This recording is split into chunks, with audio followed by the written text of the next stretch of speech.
Hey guys, Tedward here. I realized I haven't really made a film about my Porsche. So I want to show you around the car a little bit today, take it out for a little drive. And there's a brand new building on the BC campus that I keep walking past, and they just opened up the little service road, and I realized this is probably a good place to shoot it. I bought this car pretty much fully built, so I cannot take credit for being like, I'm not Magnus Walker. I did not build this car. But basically this is like a fully track prepped, street legal 3.2 Carrera. It's a 1988. It's got 83,458 miles. This is the standard narrow body with the turbo brakes and the turbo wheels, the Fuchs.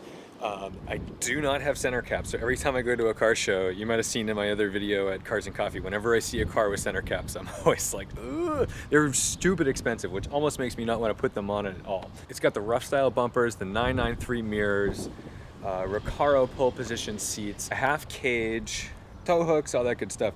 But mostly it's just pretty stripped down. There's not much to it in terms of creature comforts. There's the radio delete, which is probably like my favorite modification on the car because it literally says delete plate. Fantastic, somebody paid for that. Got the SCRS tail on it, just fiberglass, nothing crazy. Very important to have your Nürburgring sticker, just so people know you mean business.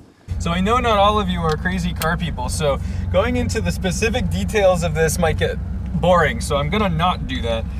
If you want really specific details, comment below and ask, and I can show you pretty much anything about this car, but I'm just gonna give kind of a high level overview of it, so that way you understand why I bought it, what it is, and how much fun it is to drive. So if you're in a rotary and you're just cruising around at steady state and you start kind of getting on throttle, it'll start to understeer. If you come off throttle, you're gonna feel it start to rotate a little bit. So they're not deadly, you just have to kind of make sure you have your head on straight when you make quick decisions, because if you mess up, you're really gonna mess up. The exhaust is an M&K muffler with a cat bypass, so it's a pretty loud car. It's got all the nuts in the world. It generates a lot of attention. I don't have a Porsche hat yet, and I don't know if I want to be that guy. I don't want to be like the guy who drives a yellow S2000 and also wears a yellow leather jacket that says Honda on it. It's really hard to have more fun than driving around the city in this car.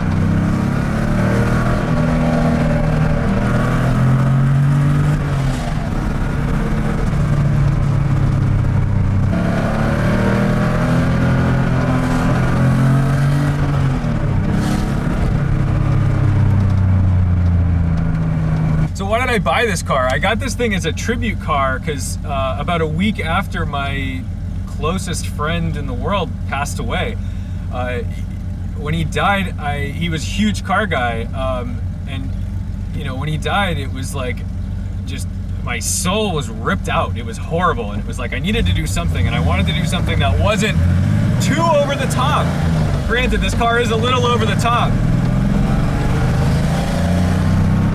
But I figured if I got a car that he would have loved, and that was just something that kind of I could look at and say, you know what, Tom, life is short. You've got to have something cool. This is the way to go. This helps me remember him. It helps me kind of talk about him when I meet people. He always kept a Domo in his Honda Civic Si and in his M3. The drift accident M3. So I keep a Domo in here. If this car ever gets race numbers, it's gonna be his birthday.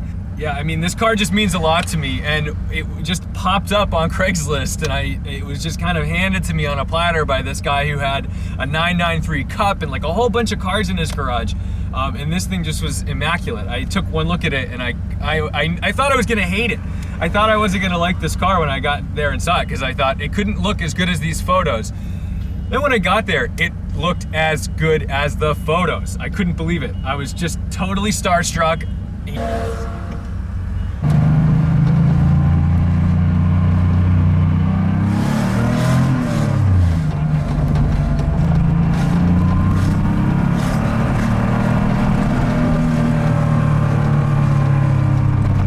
Wise piece of advice is don't buy a used car without records. So when I go through and start looking for used cars, I'm looking for records. And here I am buying a car that is literally as old as me. The actual build date of the car is my birth month and year. So that car rolled off the factory floor when I came out of my mother. So anyway, records, I've got them. This is what came with the car. I have everything in this. I have driver's logs from when the car was on track. I have the original window sticker. It's actually a copy of the original window sticker, but that's fine. I even have a receipt that tells me one of the past owners went into Sam's Club, bought a soda and a quart of oil. I've got pictures of the car. I've got handwritten letters from when the car was originally sold to people. Anyway, this is what you're looking for. This is pretty rare. You never find stuff like this. I'm really impressed with the previous owners because they all kept up the tradition. Thank you so much for watching. I hope you enjoyed it. There's plenty more to come with this car. We're gonna do some road trips today. I just wanted to take you for a quick walk around and a little blast around town in it because it's just so much fun to drive. Thanks.